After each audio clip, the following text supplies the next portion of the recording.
इस वीडियो में आप परवेज़ मुशर्रफ की ज़िंदगी की एक अनसुनी कहानी सुनने जा रहे हैं। परवेज़ मुशर्रफ जब 2001 में भारत आए थे, उस दौरान वो दिल्ली के दरियागंज स्थित नहर वाली हवेली में जा पहुंचे।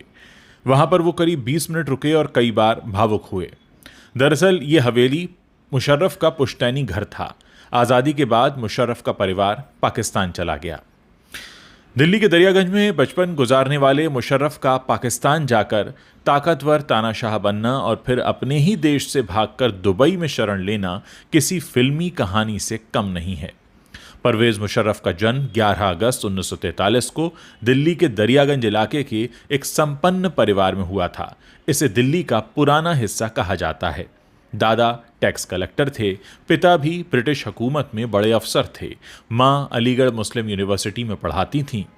मुशर्रफ परिवार के पास पुरानी दिल्ली में एक बड़ी कोठी थी। अपने जन्म के 4 साल बाद तक मुशर्रफ ज़्यादातर यहीं रहे। साल 2005 में अपनी भारत यात्रा के दौरान परवेज़ मुशर्रफ की मां बेगम ज़रीन मुशर्रफ लखनऊ, दिल्ली और अलीगढ़ मुस्लिम यूनिवर्सिटी गई थीं। ज़रीन 1940 में यहां पढ़ा करती थीं। 1947 में बंटवारे के बाद मुशर्रफ का परिवार कराची चला गया। उस समय मुशर्रफ सिर्फ 4 साल के थे। अंग्रेज़ों के लिए काम करने वाले मुशर्रफ के पिता पाकिस्तान की नई सरकार के विदेश मंत्रालय में अफसर बन गए। उनका तबादला कुछ समय के लिए तुर्की में भी हुआ। 1957 में पूरा परिवार फिर से पाकिस्तान लौट आया और इस तरह से उनका परिवार नए मुल्क पाकिस्तान में भी अपना रसूख बनाने में सफल रहा। परवेज़ मुशर्रफ 21 साल की उम्र में सेना से जुड़े और 1965 की लड़ाई में उन्हें बहादुरी के लिए मेडल भी मिला था। मुशर्रफ की कॉलेज की पढ़ाई लाहौर के फॉरमैन क्रिश्चियन कॉलेज में हुई थी। वो कॉलेज में शानदार खिलाड़ी थे। उन्होंने ब्रिटेन में royal college of defence studies से भी पढ़ाई की। साल 1961 में 18 साल की उम्र में पाकिस्तान की मिलिट्री एकेडमी ज्वाइन की और उसके 3 साल बाद यानी 21 साल की उम्र में परवेज़ मुशर्रफ ने बतौर junior officer Pakistani army join कर ली। वो साल 1965 के भारत पाकिस्तान युद्ध के दौरान सेकंड लेफ्टिनेंट हुआ करते थे। ये युद्ध पाकिस्तान हार गया था। बावजूद इसके बहादुरी से लड़ने के लिए पाकिस्तान सरकार की ओर से जनरल परवेज़ मुशर्रफ को, जो उस वक्त सेकंड लेफ्टिनेंट हुआ करते थे, उन्हें एक मेडल भी दिया गया था। 1997 में पाकिस्तान में हुए आम चुनावों में जीत के बाद नवाज शरीफ प्रधानमंत्री बने। नवाज ने सत्ता हाथ में आते ही प्रशासन से लेकर सेना तक में अपनी पसंद के अधिकारियों को जगह दी।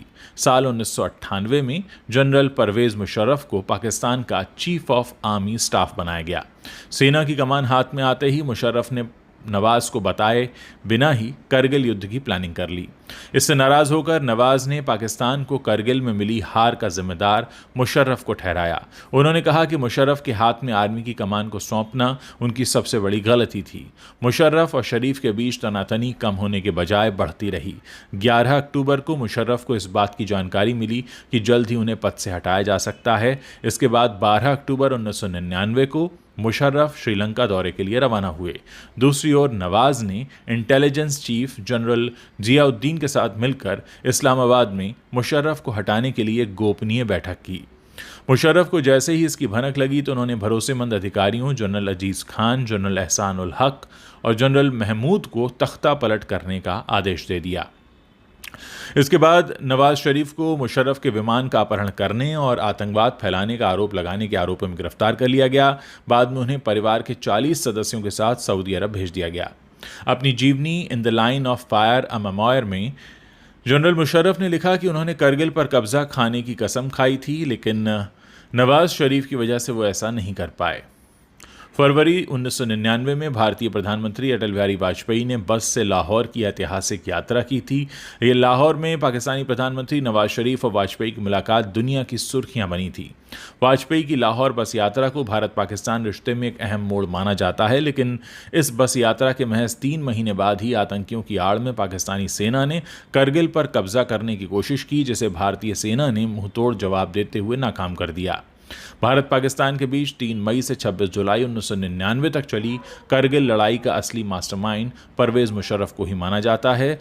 करगिल युद्ध को भारत की शांति की कोशिशों में खलल डालने के सबसे बड़े प्रयासों के तौर पर देखा जाता है। करगिल लड़ाई के दौरान देश के सेना प्रमुख रहे वेद प्रकाश मलिक ने अपनी किताब फ्रॉम सरप्राइज टू विक्ट्री के चैप्टर द डार्क विंटर में लिखा है कि परवेज मुशर्रफ ने करगिल की साजिश की भनक किसी को नहीं लगने दी थी, यहां तक कि इसे लेकर उन्होंने तत्कालीन प्रधानमंत्री नवाज शरीफ तक को अंधेरे में रखा था। इस किताब के मुताबिक करगिल लड़ाई का पूरा खाका मुशर्रफ ने ही खींचा था। उनकी इस योजना की भनक पाकिस्तान की नेवी और एयरफोर्स के सीनियर अफसरों तक को नहीं थी। किताब के मुताबिक मुशर्रफ को इस बात का एहसास था कि भारतीय खुफिया एजेंसी रॉ की पहुंच पाकिस्तानी सेना में बहुत गहरे तक है, इसीलिए उन्होंने करगिल योजना की जानकारी अंतिम समय तक अपनी ही आर्मी के बड़े अफसरों तक को नहीं होने दी थी। किताब में बताया गया है कि मुशर्रफ को पता था कि करगिल से जुड़ी जानकारी जितने ज़्यादा लोगों तक पहुंचेगी उसके लीक होने का खतरा उतना ही रहेगा, इसीलिए उन्होंने इसे सबसे छिपा कर रखा। पाकिस्तानी सेना के बड़े अफसरों तक को यह नहीं पता था कि पाकिस्तानी सेना के साथ आतंकियों के दस्ते भी LOC पार कर गए हैं। भारतीय सेना को गुमराह करने के लिए मुशर्रफ ने आतंकियों से स्थानीय भाषाओं यानी बाल्टी और पश्तो में झूठे संदेश प्रसारित करवाए ताकि भारतीय खुफिया एजेंसी ये समझ सकें कि करगिल में पाक सेना नहीं केवल आतंकी आए हैं। पाकिस्तान हमेशा से करगिल युद्ध में अपनी भूमिका से इंकार करता रहा है, लेकिन परवेज मुशर्रफ ने अपनी आत्मकथा in the line of fire में माना था कि करगिल युद्ध में पाकिस्तानी सेना भी शामिल थी। माना जाता है कि मुशर्रफ ने करगिल युद्ध की योजना के लिए अपनी राजनीतिक महत्वाकांक्षाओं को पूरा करने की हिसाब से योजना बनाई थी। इतना ही नहीं, अपनी आत्मकथा में मुशर्रफ ने करगिल में हार की शर्मिंदगी से बचने के लिए हार का पूरा ठीकरा नवाज शरीफ पर फोड़ते हुए कहा कि शरीफ ने करगिल युद्ध से पीछे हटने को कहा था। मुशर्रफ के दिमाग की उपज रहे करगिल युद्ध ने भारत पाकिस्तान के बीच शांति प्रयासों को पटरी से उतारते हुए रिश्तों में कड़वाहट घोल दी थी। 14 जुलाई 2001 को आगरा शहर में कई जगहों पर भारत और पाकिस्तान का झंडा एक साथ लगाया गया था। 1999 की जंग के ठीक 2 साल बाद दोनों देशों के झंडे को भारत की ज़मीन पर एक साथ देखना दुनिया को हैरान कर रहा था। दरअसल दोनों देशों के झंडों को एक साथ लगाकर भारत और पाकिस्तान की दूरी को कम करने की कोशिश की गई थी। 14 से 16 जुलाई तक आगरा में चलने वाले इस सम्मेलन में भारत की ओर से उस वक्त के प्रधानमंत्री अटल बिहारी वाजपेयी और पाकिस्तान की ओर से राष्ट्रपति रहे जनरल परवेज मुशर्रफ शामिल हुए थे। इस बैठक की ज़मीन उस वक्त के गृह मंत्री लाल कृष्ण आडवाणी ने तैयार की थी। इस बैठक के दौरान दोनों देश दोस्त बनते बनते रह गए थे। ऐसा इसलिए हुआ क्योंकि यह सम्मेलन एक तरह से बेनतीजा ही खत्म हो गया।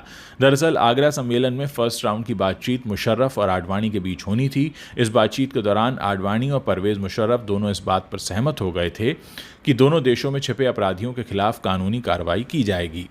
इसके बाद आडवाणी ने कहा कि औपचारिक तौर पर यह संधि लागू हो, इससे पहले अगर आप 1993 के मुंबई बम धमाकों के जिम्मेदार दाऊद इब्राहिम को भारत सौंप दें तो शांति प्रक्रिया आगे बढ़ाने में मदद मिलेगी। लेकिन इतना सुनते ही मुशर्रफ के चेहरे का भाव बदल गया और उन्होंने समझौते को मानने से इनकार कर दिया। इस तरह भारत से दोस्ती न होने के पीछे मुशर्रफ के अड़ियल रवैये को जिम्मेदार माना जाता रहा है।